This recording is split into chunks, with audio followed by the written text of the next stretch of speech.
All right, guys, how you doing? Today we're going to discuss the hierarchy of needs. All right, your bell work is the Hawthorne effect. An emotional reward is more important than the money earned. So, what are we talking about? Hierarchy of needs created by Maslow. How? Our agenda. Who is Maslow? What is the hierarchy of needs? Who am I? And tabula rasa. The five selves, and we'll take a self-esteem quiz at the end. And how come? Because our every decision that we make in life and our ability to learn and go to school and like succeed in this environment is based on this hierarchy of needs pyramid.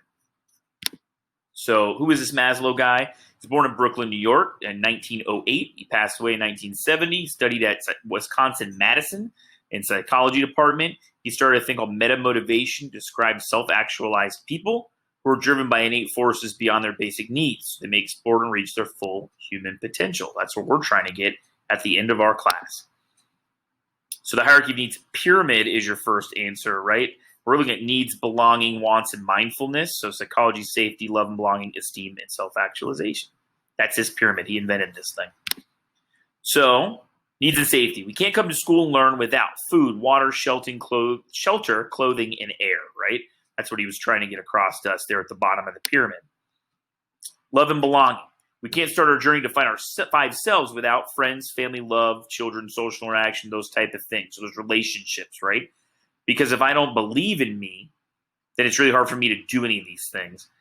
So I need people around me to support me and believe in me. The path itself is the goal. That was what Gandhi said, right? We can now find our purpose or self-actualization. Your next answer, wants, make life more enjoyable. Self-esteem, actualization, self-respect, and respect from others, religion, philosophy, and creativity. Nirvana and mindfulness, a transcendent state in which there is neither suffering, desire, nor sense of self, and the subject is released from the effects of karma, cycle of death and rebirth, the final goal of Buddhism, right? So it's not the band Nirvana, these guys over here, it's a transcendent state.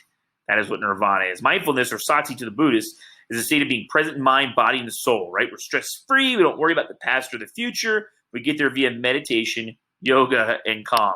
We have a guest teacher. Who am I? The twins that murder, right? So genetics shape you. That's your mother and father. Circumstances influence you. Parenting and experience and choices define you. That is the rest of your life.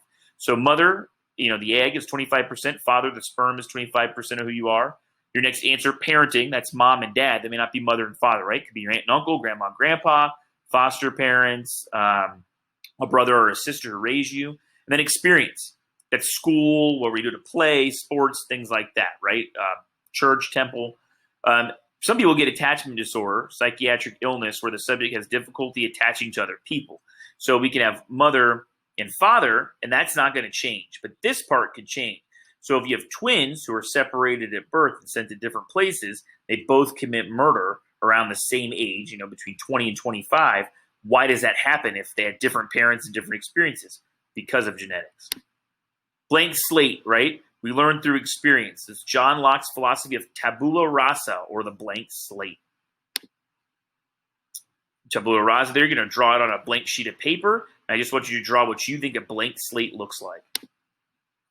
So our five selves, actualization is what we're looking to accomplish, right?